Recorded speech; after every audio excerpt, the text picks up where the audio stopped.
Okay. Very good morning. पिछले video में हमने नॉन डिटरमिनिज्म का एक एग्जांपल देखा था। हमने समझने की कोशिश की थी कि नॉन डिटरमिनिज्म होता क्या है, और हमने ये देखा था कि नॉन डिटरमिनिज्म का मतलब ये है कि हम मल्टीपल पाथ्स को फॉलो कर सकते हैं, मल्टीपल पाथ्स पे जा सकते हैं, सेम लेवल के बहुत सारे पाथ्स पॉसिबल हो सकते हैं। लेकिन ऐसा भी हो सकता है कि कोई भी पाथ अवेलेबल ही ना हो एक पर्टिकुलर लेवल को लेकर के, एक पर्टिकुलर स्ट्रिंग को लेकर के। तो ये कुछ अंतर थे। तो हम लोग जरा एक बार इन अंतरों को एक साथ देख लेते हैं कि क्या एनएफए में था और क्या डीएफए में था। इनको हम एक बार गो थ्रू करते हैं। हमने कहा था कि ये जो चीज़ है नॉन डिटर्मिनिज्म और डिटर्मिनिज्म, ये नंबर ऑफ पाथ्स के ऊपर ज़्यादा डिपेंडेंट है। सो ठीक है, different colour number of paths के ऊपर बहुत डिपेंडेंट है। Number of possibilities of computational paths इस चीज पर डिपेंडेंट है। डीएफए में जहाँ पर एग्जैक्टली एक ही पाथ होता है, एग्जैक्टली एक पाथ, यानी कि एक से कम भी नहीं होगा और एक से ज्यादा भी नहीं होगा। वहीं एनएफए में जीरो पाथ भी हो सकते हैं और ढेर सारे पाथ भी हो सकते हैं। दोनों चीजें अलाउड हैं। इस चीज को समझने के लिए हम इससे कह सकते हैं कि भाई किसी एक स्टेट पे एक इनपुट को रीड करते हुए आप एग्जैक्टली एक स्टेट पर पहुंच सकते हो डीएफए में, जबकि एनडीएफए में आप जीरो या ज्यादा स्टेट से पहुंच सकते हो। जब हम इस तरीके से कह रहे हैं तो जाहिर सी बात है कि हमारे पास या तो ये टपल बन सकता है, इसका जो आउटपुट है एनडीएफए का ट्रांजिशन फंक्शन का जो आउटपुट है, या तो वो टपल हो सकता है या फिर सेट हो सकता है। लेकिन यदि टपल होगा तो उसमें ऑर्डर होना चाहिए, और सेट यदि होगा तो उसमें ऑर्डर होने की आवश्यकता नहीं है। तो एक बार ये भी देखते हैं कि क्या हमें ऑर्डर की आवश्यकता है, क्या हमें ऑर्डर चाहिए। तो जब हम कह रहे हैं कि कोई भी पाथ, कोई एक पाथ एग्जिस्ट ऐसा करना चाहिए जिसपे आप फाइनल स्टेट पे पहुंचेगा, तो स्टेट्स का ऑर्डर कोई मैटर नहीं करता कि आप कौन सी स्टेट पे पहुंचे, क्योंकि आप साइमल्टेनियसली सारे पाथ पे चल रहे हो। जब हम साइमल्टेनियसली सारे पाथ पे पहुंचे हैं तो साइमल्टेनियसली हम सारी स्टेट्स पे उस पर्टिकुलर लेवल के जो पाथ हैं उनसे हम एक साथ ही पहुंचेंगे। तो किसी भी ऑर्डर में रखी उन स्टेट्स को कोई फर्क नहीं पड़ता। क्योंकि कोई फर्क नहीं पड़ता तो हम ये मानते हैं कि यहाँ पर हमारे लिए सेट एक उचित चीज होगी, यानी कि डेल्टा क्यू आई ए एक सेट होगा, set of states. So it must be इसका जो आउटपुट टाइप है वो है सेट ऑफ स्टेट्स।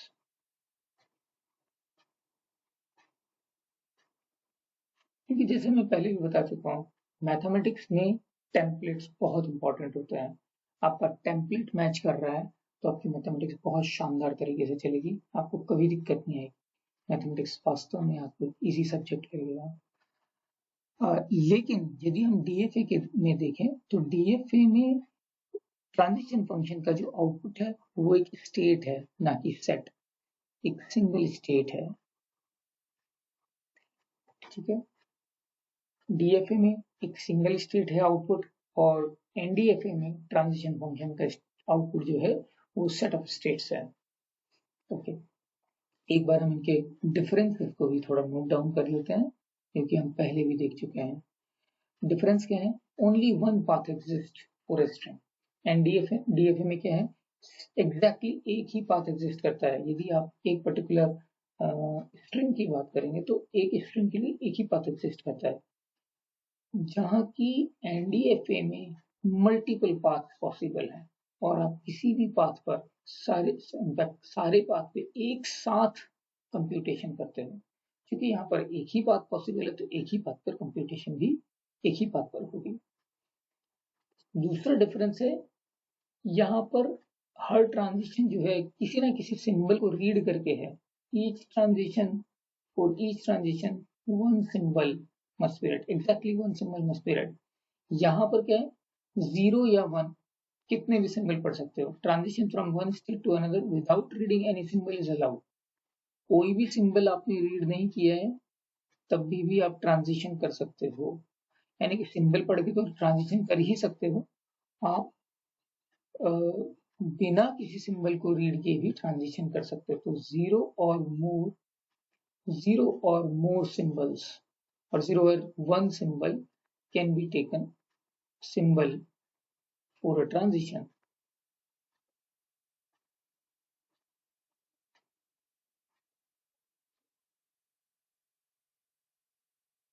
ठीक है, यहाँ पर एग्जैक्टली वन सिंबल है और यहाँ पर जीरो भी हो सकता है और एक सिंबल भी हो सकता है, आपको एक स्टेट से ट्रांजिट करने के लिए दूसरी स्टेट में। तीसरा डिफरेंस है, यहाँ पर चूंकि मतलब यहाँ पर एक ही पाथ एग्जिस्ट करता है, there exist a unique path जो कि एक स्ट्रिंग से बना होगा, और यदि वो एक एक्सेप्ट स्टेट पर पहुंचता है तो स्ट्रिंग एक्सेप्टेबल कहलाएगी। पर चूंकि यहाँ पर एनएफए में खूब सारे पाथ एग्जिस्ट करते हैं, तो हम कह रहे हैं कि कोई भी स्ट्रिंग डब्ल्यू तब एक्सेप्टेबल कहलाएगी यदि कोई भी एक path, there is a path, एक पाथ कोई ऐसा मिलना चाहिए जिसका कि लेबल डब्ल्यू हो और वो आपको एक्सेप्ट स्टेट में ले जा रहा हो, तो हम उसको एक्सेप्टेबल बोलेंगे।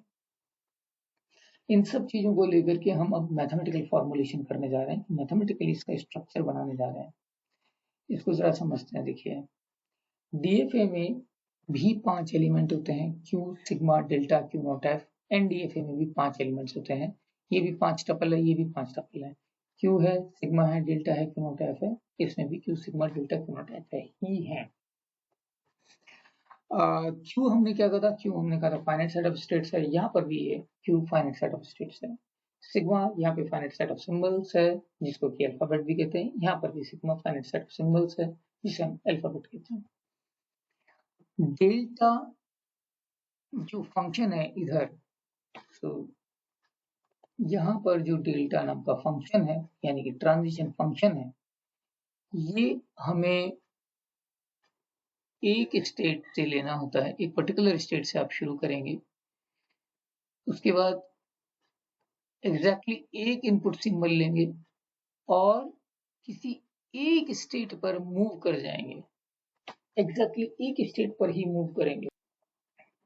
यहाँ पे भी हम डेल्टा ले सकते हैं, यहाँ पर भी हमें किसी एक स्टेट से शुरू करना होगा, लेकिन एक स्टेट से शुरू करके हम जो सिंबल्स हैं वो या तो अल्फाबेट में से लेंगे या फिर वो एक एम्प्टी स्ट्रिंग भी हो सकती है। तो हमारे पास अब यहाँ पर एक छोटा सा बदलाव आ गया कि या तो कोई इनपुट सिंबल हो या कोई भी इनपुट सिंबल ना हो, दोनों चीजें चल सकती हैं। इस तरीके के ट्रांजिशन पॉसिबल है, लेकिन ये ट्रांजिशन आपको एक से ज्यादा स्टेट्स पर लेके जा सकते हैं या जीरो से ज्यादा स्टेट्स पर लेके जा सकते हैं। तो हमारे पास में या तो हमने जैसे पहले भी बात की थी, ये एक सेट होना चाहिए। सेट इसलिए होना चाहिए क्योंकि इन स्टेट्स का एक ऑर्डर में हमें कोई फर्क नहीं पड़ेगा, तो सेट होना चाहिए। सेट, अब ये जो सेट्स हैं, सेट्स किस चीज के हैं, स्टेट्स के सेट हैं, तो स्टेट्स के सेट होने चाहिए। यहाँ पर स्टेट्स का सेट, अब हमें स्टेट्स के सेट का सेट ढूंढना है। स्टेट्स के सेट्स का सेट क्या हो सकता है, power set of Q. So power set of Q, power set क्या होता है, पावर सेट उस सेट को कहते हैं जिसमें एक पर्टिकुलर सेट की सभी सबसेट्स की बात हो रही है, सारे सबसेट्स की, including empty set, null set, void set, उसको भी इंक्लूड कर सकते हैं। तो यदि हम इंक्लूड करते हैं नल सेट को, तो हम कह रहे हैं कि हम हमारा मूवमेंट जो है एक पर्टिकुलर स्टेट से किसी सिंबल को रीड करते हुए या एम्प्टी स्ट्रिंग को रीड करते हुए हम किसी भी स्टेट पर नहीं पहुंचे, ऐसा भी हो सकता है, और या फिर उससे कहीं ज्यादा स्टेट्स पर पहुंच जाए या सारी स्टेट्स पर पहुंच जाए, ये सभी कुछ संभव है। तो हम कहाँ से मूव कर रहे हैं, एक पर्टिकुलर स्टेट से कोई एक सिंबल लेकर के हम जीरो और मोर स्टेट्स पर मूव कर सकते हैं। ज्यादा से ज्यादा कितनी स्टेट्स पे मूव कर सकते हैं, हम सारी स्टेट्स पे मूव कर सकते हैं, दैट बिकम्स क्यू, और Q is a subset of Q, इसलिए, और क्यू भी पावर सेट का एक एलिमेंट होता है, इसलिए ये स्टेटमेंट इस तरीके से कन्वर्ट हो जाता है। ओके, अब आती है चीज क्यू नॉट। तो क्यू नॉट यहाँ पर भी क्यू नॉट यहाँ पर भी हमारे पास में इनपुट इनिशियल स्टेट है, इनिशियल स्टेट या स्टार्ट स्टेट जो भी बोलना चाहें। इधर भी इसका सेम ही फॉलो होगा, इधर भी सेम ही चीज है, so it's not different. F की यदि हम यहाँ पर बात करते हैं, फाइनल स्टेट का सेट, फाइनल स्टेट का सेट जो है ये सबसेट होता है क्यू का, बराबर भी हो सकता है पर सबसेट होता है क्यू का, और इनको कहते हैं एक्सेप्ट स्टेट या set of final state, set of final states. Same यहाँ पर भी सेम ही चीज होती है, और ये एफ जो है सबसेट होता है क्यू का, और इसको सेट ऑफ फाइनल स्टेट्स बोलते हैं। जहां तक सब ठीक आ रहा है, मतलब अभी तक हमने एक अंतर, मेजर अंतर जो हमने नोट डाउन किया है वो इधर नोट डाउन किया है ट्रांजिशन फंक्शन में। एक और जगह हमारा काफी अंतर है, और वो है स्ट्रिंग की एक्सेप्टेंस में। हम क्या कह सकते हैं, a string w is accepted, a string w is accepted, एक स्ट्रिंग w जो है वो मशीन m जो कि एक डीएफ है उससे एक्सेप्ट होगी यदि there exist a path, there is a path, in fact हमेशा एक ही पाथ होगा आपके पास में, किसी भी w को लेकर के यहाँ पर एक पाथ होगा ही होगा, एग्जैक्टली एक पाथ होगा, ना एक से ज्यादा होगा ना एक से कम होंगे, तो एग्जैक्टली एक पाथ होगा। A string w is accepted if path labeled w, आपको यहाँ पर एग्जिस्टेंस की बात करने की जरूरत ही नहीं है, path labeled w, labeled w starts from q naught, from initial state, takes automata m to some final state, some final state or accept state, whatever you want to name it, it is possible. So एक string कब acceptable है, एक string तब acceptable है कि जब वो path है जो कि Q0 से शुरू होगा और किसी स्टेट पे खत्म होगा, जिसका कि लेबल लेकिन एंश्योर्ड हो कि वो W ही होगा, तो हमें वो किसी एक फाइनल स्टेट पे लेके जाएगा, तब हम W को एक्सेप्टेबल बोलेंगे। लेकिन यहाँ पर क्या है, यहाँ पर ये है कि यदि आपका जो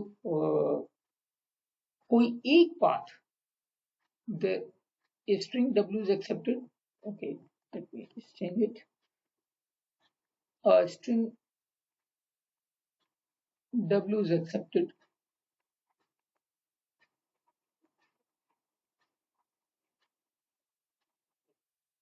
if there is a path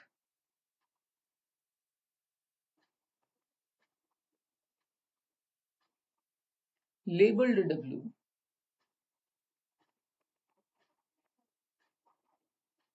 starts from Q0,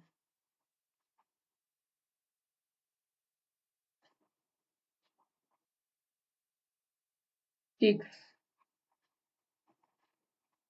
M to some final state.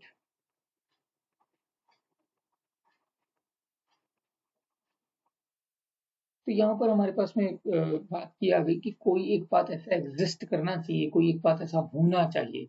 यहाँ पर तो हमें पता था कि कोई पाथ तो होगा ही होगा, ये तो श्योर है, लेकिन यहाँ पर हमें पाथ की श्योरिटी नहीं है। पाथ हो भी सकता है, नहीं भी हो सकता है, लेकिन पाथ मल्टीपल भी हो सकते हैं। तो उस केस में जबकि पाथ मल्टीपल हों, कई पाथ हों, तो कोई एक पाथ ऐसा होना चाहिए कि जो कि हमें Q0 से लेकर के किसी भी एक फाइनल स्टेट तक लेके जाए, और उसका लेबल W होना चाहिए, तब हम उसको एक्सेप्टेबल कहेंगे। इसके आधार पर, इस पर्टिकुलर स्टेटमेंट के आधार पर हम अपने ट्रांजिशन, एक्सटेंडेड ट्रांजिशन फंक्शन को डिफाइन करने की कोशिश करते हैं। तो जब हम एक्सटेंडेड ट्रांजिशन फंक्शन को डिफाइन करने की कोशिश करते हैं, तो हम सबसे पहले हम ध्यान देते हैं कि हमारे यहाँ इसमें यानी कि DFA में एक्सटेंडेड ट्रांजिशन फंक्शन कैसा था। तो डेल्टा हैट यदि Q0 या किसी भी स्टेट से शुरू होगा और एम्प्टी स्ट्रिंग लेगा तो हम Qi में होंगे, ठीक है। लेकिन यदि डेल्टा हैट किसी स्टेट Qi से शुरू होगा और ओमेगा ए को कंज्यूम करेगा, मतलब हमने स्ट्रिंग के दो पार्ट कर दिए जिसमें ओमेगा एक प्रीफिक्स है और ए लास्ट सिंबल है, क्योंकि इस स्ट्रिंग में आ रहा है ए लास्ट सिंबल है। तो इसको हम कैसे लिख सकते हैं? इसको हम रिकर्सिव डेफिनेशन के तौर पे दे रहे हैं। हमने ध्यान होगा आपको, तो हमने पहले कहा था ट्रांजिशन फंक्शन लगाएंगे, फिर हम एक्सटेंडेड ट्रांजिशन फंक्शन लगाएंगे। एक्सटेंडेड ट्रांजिशन फंक्शन से हमें कोई स्टेट मिलेगी, पर एक्सटेंडेड ट्रांजिशन फंक्शन से हमें कोई स्टेट मिलेगी और उस स्टेट से हम ए को कंज्यूम करेंगे। तो हम यहाँ से क्यू आई को लेकर के, मतलब क्यू आई से स्टार्ट करते हुए ओमेगा को कंप्लीटली रीड करते हुए हम जिस भी स्टेट पर पहुंचेंगे वहां से हम ए रीड करेंगे और जिन नई नई स्टेट से या जिस नई स्टेट पे पहुंचेंगे फाइनली ये इसका आंसर होगा। अब हमको देखना है कि एक्सटेंडेड ट्रांजिशन फंक्शन हमारे एनएफए में किस तरीके से लिखा जा सकता है। एनएफए में लेकिन एक ऊपर ध्यान देनी पड़ेगी कि एनएफए में ट्रांजिशन फंक्शन का जो आउटपुट है वो डिफरेंट है। यहाँ पर ट्रांजिशन फंक्शन का जो फर्स्ट इनपुट था उसका डेटा टाइप और जो आउटपुट है उसका डेटा टाइप दोनों सेम है। ये भी स्टेट है, ये भी स्टेट है, ठीक है। इसलिए हमको कोई दिक्कत नहीं हुई थी कि यहाँ पर हमको एक स्टेट ही चाहिए थी, इसलिए हमने यहाँ स्टेट लिखा और काम चल गया। अब यदि हम एक्सटेंडेड ट्रांजिशन फंक्शन एनएफए का लिखते हैं तो यहाँ पर इन दोनों डेटा टाइप डिफरेंट हैं। यहाँ पर एक स्टेट है, यहाँ पर सेट ऑफ स्टेट्स हैं, क्योंकि आप एक स्टेट से मल्टीपल स्टेट्स पर पहुंच सकते हो। तो जब हम मल्टीपल स्टेट्स पर पहुंच सकते हैं, डेल्टा की डेफिनेशन ही कुछ ऐसी है, तो हमें मल्टीपल स्टेट्स पे पहुंचने के बाद में यहाँ पर हम ट्रांजिशन फंक्शन ऐसे नहीं लिख पाएंगे, क्योंकि इसका डेटा टाइप, फर्स्ट आर्ग्यूमेंट का डेटा टाइप क्या है? स्टेट है, लेकिन आउटपुट का डेटा टाइप क्या है? सेट ऑफ स्टेट है। तो हम उसको इस तरीके से नहीं लिख पाएंगे। चलिए देखते हैं कि हम इसको कैसे लिख सकते हैं, कैसे इस कमी को पूरा कर सकते हैं। तो क्या हमें हमारा जो एक्सटेंडेड ट्रांजिशन फंक्शन है एनएफए के लिए वो कुछ इस तरीके का होना चाहिए। जबकि यहाँ पर जब हम देखते हैं डीएफए में, तो ये ट्रांजिशन फंक्शन जो है वो पर्टिकुलरली एक स्टेट पर ही जा रहा है, लेकिन यहाँ पर क्या एक ही मतलब स्टेट लिखना चाहिए या सेट ऑफ स्टेट लिखना चाहिए? क्योंकि जो हमारा डेल्टा फंक्शन है, ट्रांजिशन फंक्शन जो है, उसका यहाँ पर इनपुट, फर्स्ट इनपुट एक स्टेट है, लेकिन आउटपुट एक सेट ऑफ स्टेट्स है। और एक्सटेंडेड ट्रांजिशन फंक्शन का जो इंट्यूशन है वो हमें ये कहता है कि आप पूरी स्ट्रिंग लेकर के कहाँ कहाँ पहुंच सकते हो वो सारी हमें लिस्ट दे दो। यदि ये होगा तो एक्सटेंडेड ट्रांजिशन फंक्शन हमारे लिए, यदि इसका मतलब हम एक्सटेंडेड ट्रांजिशन फंक्शन का मतलब ये रखते हैं, सपोज कर लीजिए, तो हमारे पास सारी स्टेट्स का एक ट्रेस होगा, सारी स्टेट्स हमारे पास मौजूद होंगी जिस जिस स्टेट में हम पहुंच सकते हैं। तो हमें शायद ऐसे ना रख करके इसे एक पर्टिकुलर स्टेट ना मान करके इसको एक सेट ऑफ स्टेट मानना चाहिए। और ये बात ठीक है कि एम्प्टी स्ट्रिंग पढ़ करके हम शायद एक्सटेंडेड ट्रांजिशन फंक्शन को कुछ ऐसे ही डिफाइन करना चाहें, लेकिन ऐसे ना डिफाइन करके हम इसको यदि कुछ इस तरीके से डिफाइन कर दें जिससे यहाँ स्टेट आ जाए, सेट ऑफ स्टेट आ जाए, ताकि यदि जब हम एक पूरी स्ट्रिंग पर चलाएंगे तो पूरी स्ट्रिंग से जितनी भी स्टेट्स पर हम पहुंच पा रहे उन सब की लिस्ट आ जाए, सबका वो सब आ जाए हमारे पास में, तो एक हमारे पास कंट्रोल ज़्यादा अच्छा होगा। तो हम इसको कुछ इस तरीके से कर देते हैं जिससे यहाँ पर स्टेट आ जाए। आई थिंक अब ये ठीक है।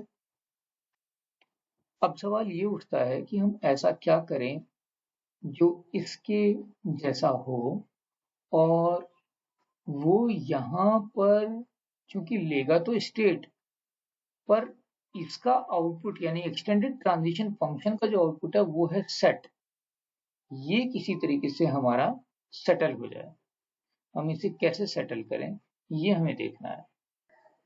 तब हम एक्सटेंडेड ट्रांजिशन फंक्शन कुछ इस तरीके से लिखना चाहते हैं। बस प्रॉब्लम हमारी ये है कि यहाँ पर सेट आना चाहिए, सेट नहीं आना चाहिए, यहाँ पर एक स्टेट आनी चाहिए।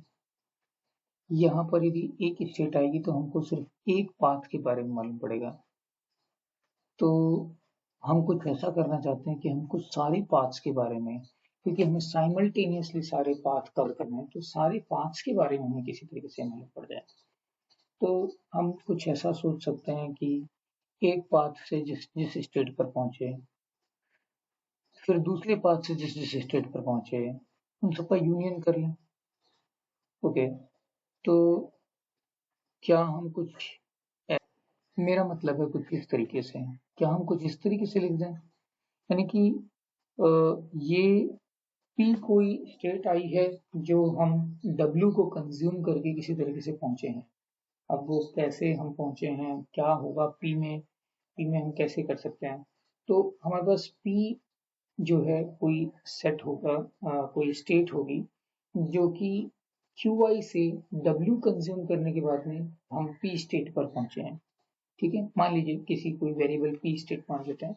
यदि P स्टेट पे अब हमें ये नहीं पता कि P कहाँ से आएगा, पर मान लीजिए कि ये P हमें मालूम पड़ जाता है, तो P से P तक यदि हम पहुंच गए तो P के बाद A को कंज्यूम करके, क्योंकि एक सेट आएगा, क्योंकि ये पर्टिकुलर चीज एक सेट होगी, ठीक है, तो हम उन सभी सेट्स का यूनियन कर देंगे डिफरेंट डिफरेंट, यानी कि W तक पहुंचे थे हम जिस जिस स्टेट पर, वो सब अब P से डिनोट हो रही हैं, और उन P पर पहुंचने के बाद में हम फिर हमने A को रीड किया, और उसके बाद हम जिस जिस स्टेट पर पहुंचे, क्योंकि अब हम डेल्टा का जो आउटपुट है वो एक सेट है, तो हमने उन सारे सेट्स को कंबाइन करने के लिए यूनियन ऑपरेटर को यूज कर लिया।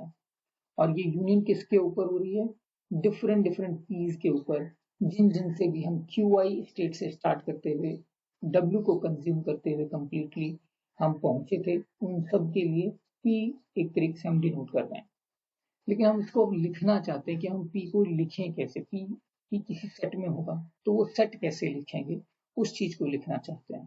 तो कैसे लिखें इसको,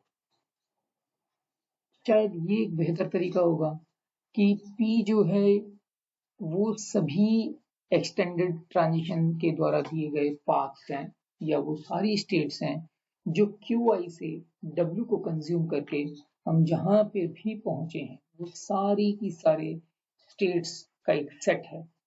तो ऐसे सेट में से हम एक एक P को निकालते जाएंगे, और उस एक एक P से हम A को रीड करके जहां जहां भी पहुंच सकते हैं उन सारे सेट्स का यूनियन ले लेंगे।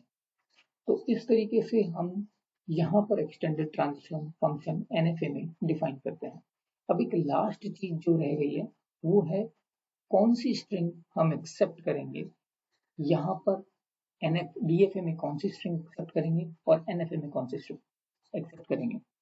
जो हम चीज देखना चाहते थे वो ये है कि हमने यहाँ पर ले लिया सेट, ये सेट को हमने अपने फॉर्मूले में किस तरीके से इम्बाइब करने की कोशिश की है, वो हमने जानने की कोशिश की है, यहाँ समझने की कोशिश की है कि किस तरीके से हम उसे इम्बाइब कर सकते हैं।